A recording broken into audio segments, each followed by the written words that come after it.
So the question is, write a program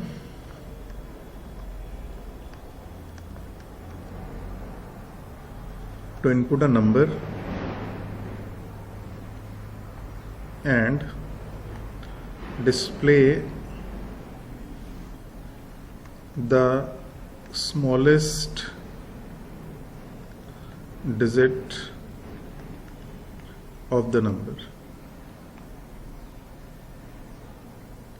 Okay, for example, we have a number 46317 and we are to display the digit which is the smallest digit of this number. So as an answer 1 should come. Okay, so let's start this program. So I'm asking the value of n from the user.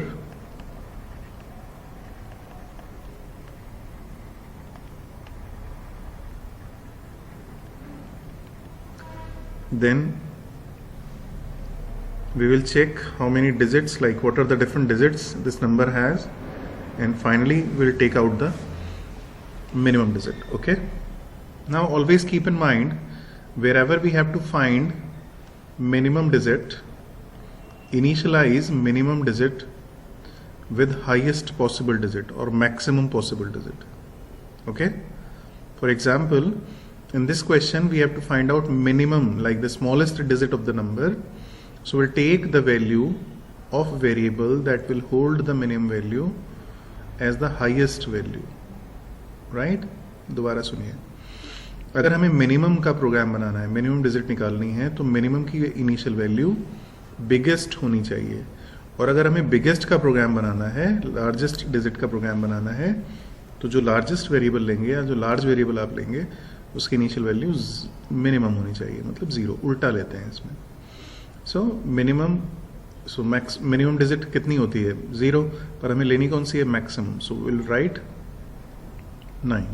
Okay, 9. Now will extract every digit from this number. Okay, will extract every digit from the number. And how can we extract? We know it. So if we divide number by 10 and store remainder, okay, so I'm writing remainder here so that you can keep in mind that this command is used to find out remainder. So we have found the first rightmost digit, that is 7. Okay, now what will we do? We are to find the minimum number. So we will compare the digit that we have extracted from the number with the digit we have considered to be the minimum digit. Okay, क्या करेंगे हम लोग?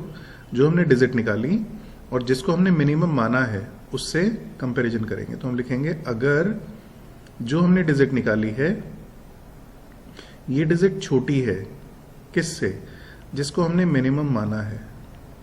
Okay, whatever digit we have extracted 7 initially. So if 7 is less than 9, yes, it is less. If it is less, so which variable, d or min, which has lesser value? Obviously d. So d has lesser value, so that d will become the minimum value now. So if d is lesser than minimum, it means next minimum will be d. Okay, how will it work? D is 7 and min is 9. So 7 is less than 9, so whatever is minimum, like 7 is minimum, that will be assigned to min. The new value of min will be 7 now. Earlier it was 9, now it is 7. Now we'll reduce the number. ये statement भी आप लोग जानते हैं. Finally, when this loop will be over, we'll be having the value of minimum number. So we'll print minimum. Okay, let's check the dry run of this question. So we have variable n, we have variable d, we have variable min, and we have a condition. Okay, if condition is true, we keep on repeating. If condition is false, we stop. Okay, so let's have the number 4, 3, say 5, 9, something like that. Okay, Okay, so the condition is true. Number is greater than 0, yes. D is equal to n mod 10. So first of all we'll get D, 9. Okay, min की minimum value हमने 9 रखी हुई थी. Min की जो initial value थी वो हमने 9 रखी हुई थी. Now what value we have got in D, that is 9. Okay, so the condition is if 9, that is D, is less than 9, no, the condition is false, so nothing will happen. Min will remain 9, D will remain 9 only, and number will be reduced. So number will be 435 only. Again we'll go back from here and we'll check whether the condition is correct or not. So yeah, the condition is correct.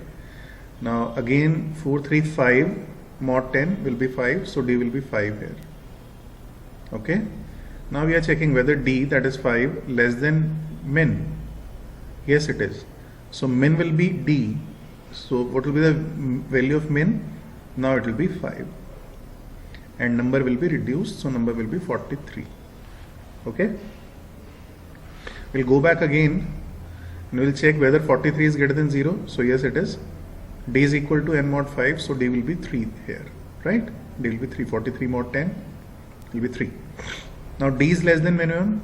Yes, D is less than minimum, so D will be 3, right? Number is equal to number by 10, so number will become 4. Again 4 is more than 0. Yes, it is.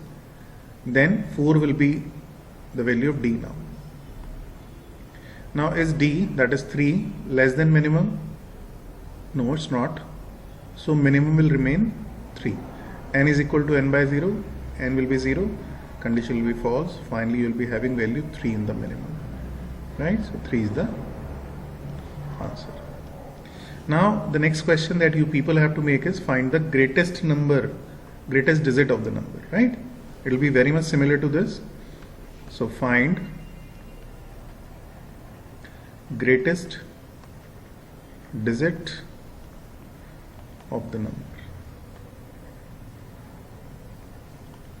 Okay, so this is the question that you people have to do. Okay, again 10-second wait. I am waiting for 10 seconds. You can ask query about this question.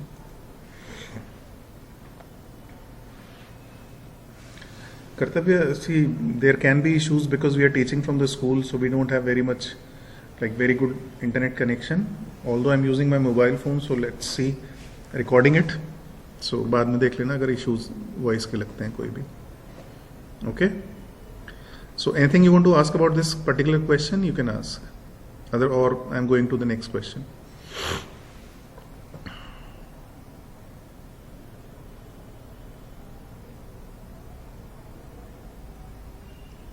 Okay, no question. चलिए थोड़ा सा आगे चलते हैं.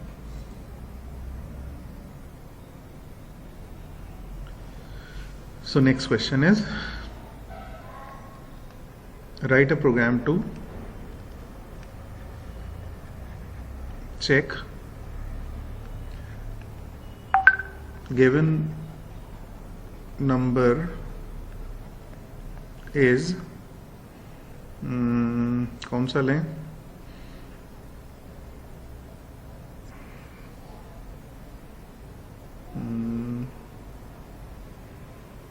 अब इस number का नाम तो मुझे याद नहीं है क्या है. मेरे ख्याल से स्पेशल नंबर है जो ऊपर मैंने लिखा था, बट एग्जैक्टली यही नाम है कि नहीं है ये मुझे याद नहीं है. ठीक है, अब इस नंबर की ख़ास बात क्या है, जैसे 145 एग्जाम्पल लेते हैं, तो आप लोगों को फैक्टोरियल याद होगा, हमने फॉर लूप में किया था फैक्टोरियल. सो 145 का अगर डिजिट्स का फैक्टोरियल निकालते हैं, factorial 1, factorial 4, factorial 5. So this will be 1, this will be 24, and this will be 120. How this 120 is coming, that you can understand. Factorial 5 means 5 into 4 into 3 into 2 into 1, right? Similarly this and this. If I add them all, it will be 145 only. Okay, so let's understand the cases. Now how can we do this? We need n, that is 145, and this 145 is to be compared with a sum. Since digits are to be extracted, so number will become 0. So we need a temporary variable that will hold the value of n. So it has to be 145. is the first step. Accept the value of n, first step. Second, save this value to a certain variable so that later on we can use it. Now extract a digit from it. Right? So we'll be extracting 5, 4, 1, like we were doing here. Okay? Extract digit. Reduce the number so that we can have next digit. Now here some changes will be there. यहां पे कुछ change होगा. यहां पे क्या change होगा? ये जो डिजिट हमने निकाली है इसका फैक्टोरियल निकालना पड़ेगा यहाँ पे और उस फैक्टोरियल का सम करना पड़ेगा. राइट? तो कुछ वैसा ही प्रोग्राम है. चलिए देखते हैं कैसे कर पाएंगे इसको हम. हमने सबसे पहले यूजर से बोला कि भाई साहब आप जो है n की वैल्यू प्रोवाइड कर दीजिए हमें. So we are getting value of n from the user. Enter value of n. Okay, then we'll store the same value in a variable so that later on we can use it. n. अब question कह रहा है कि सम निकालिए आप. किसका सम? Factorial का. किसके फैक्टोरियल? डिजिट्स का. राइट? और बाद में कंपेयर कीजिए. तो सबसे पहले डिजिट निकालते हैं, फिर फैक्टोरियल निकालते हैं और फिर उसका सम करते हैं. ऑलराइट? तो डिजिट निकालने का तरीका हमको मालूम है कि हमको एक वाइल लूप लगाना पड़ता है और ये वाइल लूप तब तक चलता है जब तक नंबर क्या नहीं हो जाता है, 0 से 0 के बराबर नहीं हो जाता है. तो जब तक नंबर 0 से बड़ा है तब तक हमने एक लूप चलाया और d की वैल्यू को हमने यूजर से मांग लिया. d की वैल्यू को हमने नंबर से एक्सट्रैक्ट कर लिया. सो 10. अगर नंबर 145 है तो इस बार 5 आ जाएगा. राइट? अब हमें 5 का फैक्टोरियल निकालना है. तो एक फॉर लूप में हमने एक फैक्टोरियल का प्रोग्राम बनाया था, वो मैं तुम्हें यहां पर समझा रहा हूं. फैक्टोरियल निकालने के लिए हमें 1 से लेकर के नंबर तक के सारे नंबरों को मल्टीप्लाई करना होता है. ऑलराइट? मल्टीप्लाई करना होता है. तो हमने एक वेरिएबल ले लिया f जिसकी वैल्यू हमने 1 डाल दी. इस वेरिएबल में हम सारे मल्टीप्लिकेशंस को स्टोर करेंगे. ओके? अब यहां पर हम फैक्टोरियल निकालते हैं. For i in range. अब इस रेंज में क्या लिखेंगे बच्चों? देखो, हमें फैक्टोरियल निकालना है d का. यानी अगर d की वैल्यू 5 है तो हमें ये लूप चलानी पड़ेगी 1 2 3 4 5 के लिए. ऑलराइट? अगर d की वैल्यू 5 है तो हम इसको चलाएंगे 1 से लेकर के 6 तक. और इसको अगर हम वेरिएबल्स के फॉर्मेट में बोलें तो हम इसको चलाएंगे 1 से लेकर के d+1 तक. ओके? 1 से लेकर के d+1. d में क्या वैल्यू आएगी बच्चों? 5. तो 1 से लेकर के 6 तक जाएंगे. इन सारे नंबरों को क्या करना है हमको? मल्टीप्लाई. मल्टीप्लाई का स्टेटमेंट क्या होता है? Multiply is equal to multiply into जिसको मल्टीप्लाई करना है. किसको करना है? i को. तो वेरिएबल कौन सा है जो मल्टीप्लिकेशन होल्ड कर रहा है? f. तो f is equal to f into i. जब ये लूप खत्म होगा तो इस f में 120 होगा. क्यों होगा? क्योंकि 1 से 5 तक चल रहे हैं और सबका मल्टीप्लिकेशन हो रहा है. हमने डिजिट्स निकाल ली, फैक्टोरियल भी निकाल लिया. अब फैक्टोरियल का क्या करना है? सम. राइट? तो यहां पर फॉर वाली जगह में क्या आएगा? Sum is equal to, sum को यहां पर आप 0 ले लीजिए. Sum is equal to sum plus f. किसका फैक्टोरियल? किसका सम करना है? f का. f क्या है? फैक्टोरियल. अब हमने क्या किया देखिए, और फाइनली हमें नंबर को रिड्यूस करना है. तो काफी सारे स्टेप हो गए हालांकि, पर अगर हम इसको समझें तो हमने डिजिट एक्सट्रैक्ट की, नंबर को रिड्यूस किया, जो डिजिट आई उसका फैक्टोरियल निकाला और उस फैक्टोरियल का सम किया. एक्चुअली लैंग्वेज में सब वही बोल रहे हैं हम लोग. मतलब हमें प्रोग्रामिंग में वही लिख रहे हैं जो हम लैंग्वेज में बोल रहे हैं. डिजिट निकाल करके फैक्टोरियल कीजिए, फैक्टोरियल का सम कीजिए, और बाद में एक स्टेप अभी हमारा बच जाता है जिसमें हमें क्या करना है? चेक करना है कि ये जो सम है ये नंबर के बराबर है या नहीं है. तो यहां पे हम क्या लिखेंगे? If sum is equal to n लिखा जाएगा कि टेम्प लिखा जाएगा? तो आंसर है टेम्प लिखा जाएगा. बिकॉज n जो है वो 0 हो चुका होगा इस लूप से बाहर आते ही। तो हम प्रिंट करेंगे special number,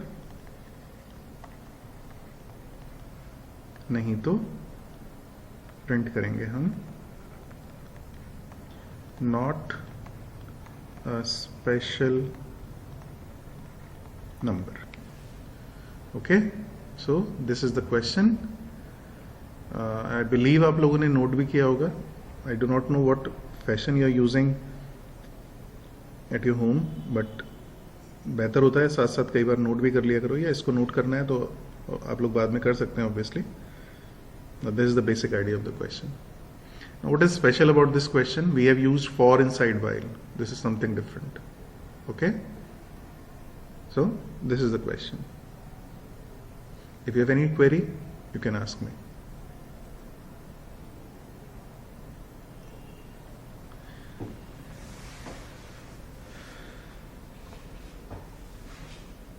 No queries?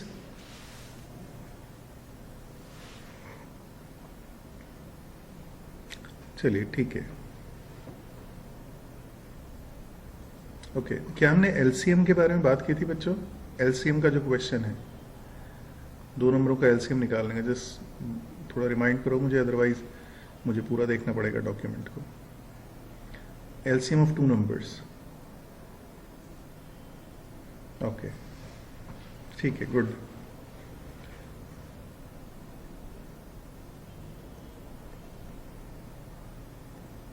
Okay,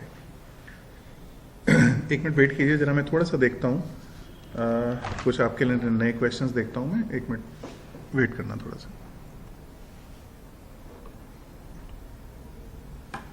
question is input a number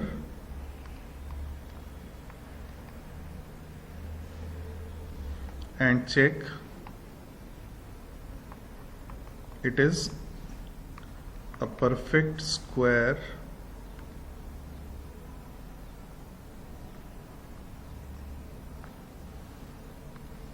or not. Okay, so we have to accept a number and we have to check whether it is a perfect square or not. This is the question number 1 that you people have to do.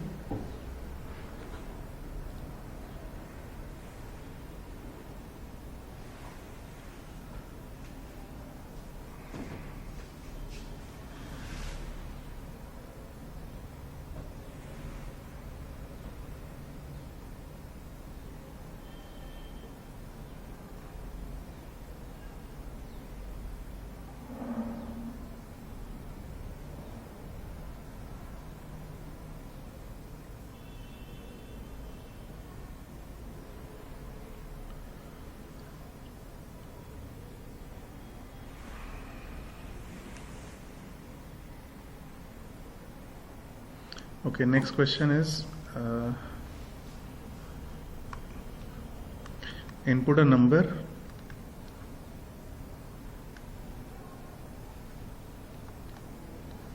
and check it is a pronic number or not. Okay, pronic number हम उन नंबरों को बोलते हैं बच्चों जो 2 sequential numbers का multiplication होता है। जैसे 12 एक प्रोनिक नंबर है क्योंकि वो 3 और 4 का मल्टीप्लिकेशन है। ऐसे ही 30 भी एक प्रोनिक नंबर होगा क्योंकि वो 5 और 6 का मल्टीप्लिकेशन है। 24 प्रोनिक नंबर नहीं है, राइट? क्योंकि 24 जो होता है वो या तो 12 इंटू 2 होता है, या 8 इंटू 3 होता है, या 6 इंटू 4 होता है, राइट? मेरे ख्याल यही होता है, इसके अलावा भी होता है कुछ, ठीक है? जो भी है, तो ये एक प्रोनिक नंबर नहीं है। ये आपको चेक करना है कि कोई भी नंबर है वो प्रोनिक नंबर है या नहीं है। ओके,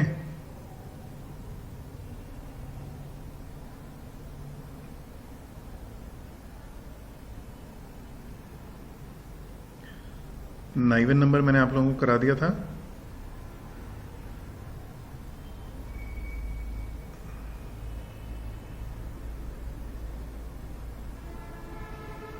ऑटोमॉर्फिक भी शायद मैंने करा दिया था, पैलिंड्रोम भी करा दिया था।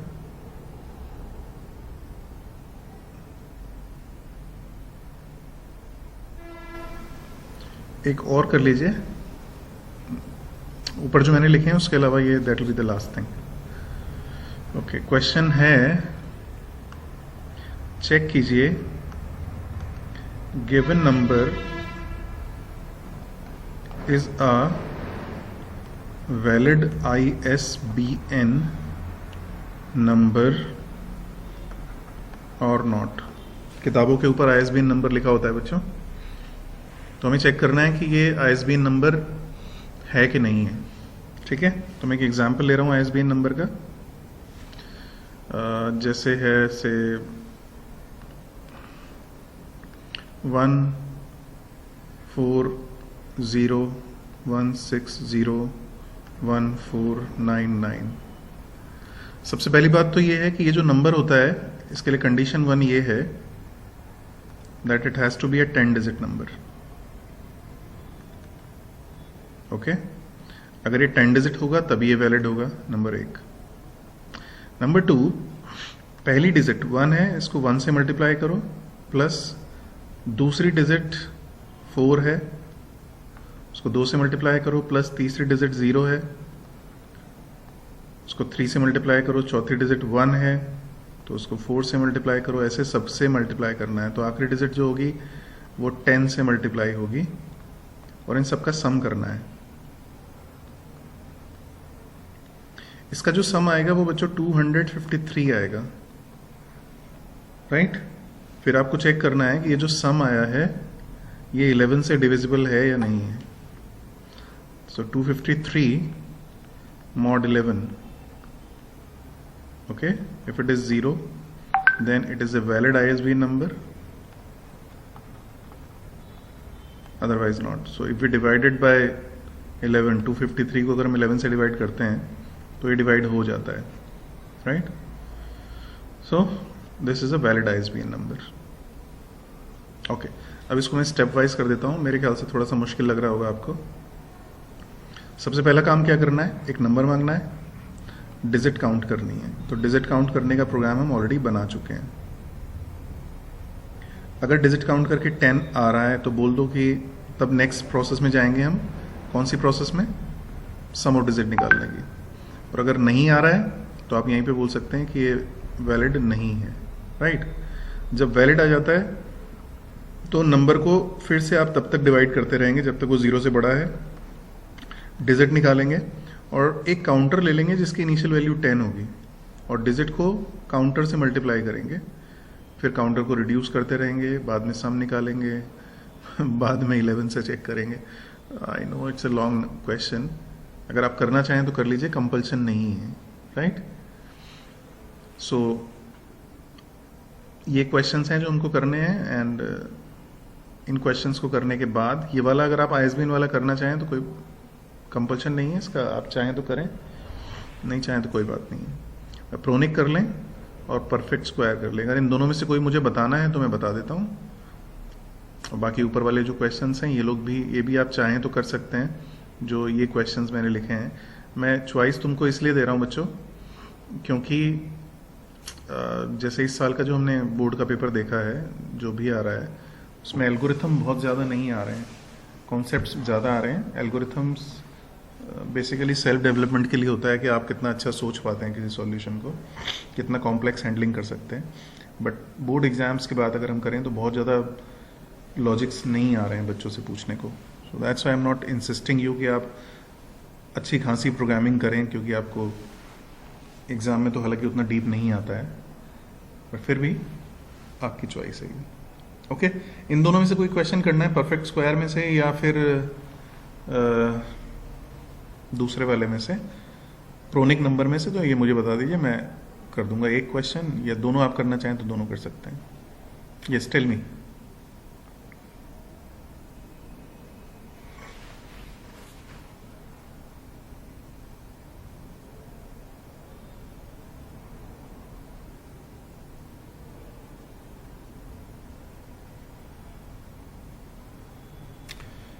चलिए प्रोनिक आप कीजिएगा, परफेक्ट स्क्वायर मैं कर देता हूँ because I am not receiving any response.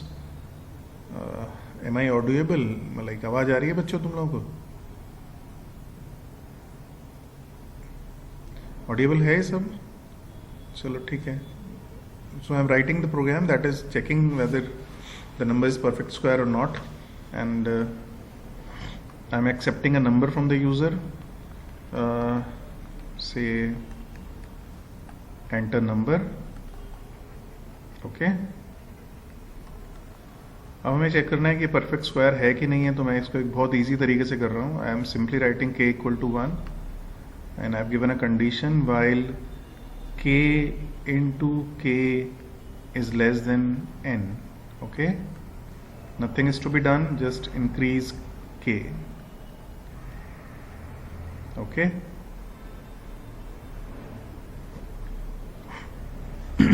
k into k is less than n, k equal to k plus 1.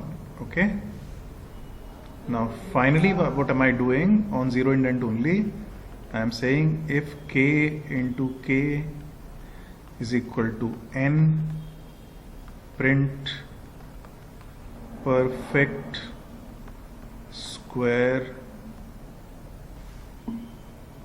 Okay, else print not perfect. Okay, so simple मैंने लिख दिया है, मैं इसको समझा भी देता हूँ. मान लीजिए हमने नंबर डाला 17, so n is 17, k is 1. Okay, 1 into 1 is less than n, yes, so k will be 2. 2 into 2 less than 17, yes, so it will be 3. 3 into 3 less than 17, 3 into 3 is 9, so less than 17, yes, condition still 2. 4 into 4 less than 17, yes, so it will become 5. 5 into 5, like k into k less than 17, no, condition is false, you will come out. When you come out, you will check k into k is equal to n, no, so it's not a perfect square, right? Now let's take a case of 16. So k is 1, n is 16. Now what is to be done? We have to check whether k into k is less than n or not. Okay, so 1 into 1 less than 16, yes, so it will become 2. 2 into 2 less than 16, it will become 3. 3 into 3 less than 16, yes, so it will become 4. 4 into 4 less than 16, no, right, because it is equal to 16. You will come out of the loop. Now check 4 into 4 is equal to 16, yes, it's a perfect square. So pronic number भी अगर आप चाहें तो इसी concept पर base होकर के बना सकते हैं. ठीक है बच्चों, that's all for today, and while loop is also over. Next class में will start with list, the new topic. Okay.